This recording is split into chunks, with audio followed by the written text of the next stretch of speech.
Hi, I'm Jonathan with Explore More. We're down here at Southeast 19th and Broadway, right by the railroad tracks. We're down here at Nosh Restaurant. Come on in.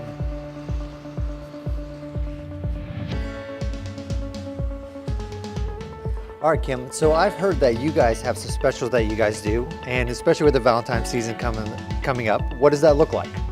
We have a Valentine's meal that you do need to make reservations for. We're going to have about 4 different meals to choose from. It's $30 per person.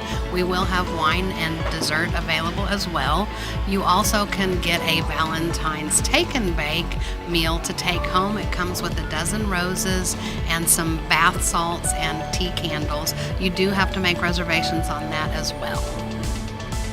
All right, for those that are wanting to be with their loved one at the Valentine season and not have to worry about after work where we're going, Nosh is the place to come. Hi, I'm Jonathan. This is Kim. We're down here at Nosh Restaurant. We need you to come explore more.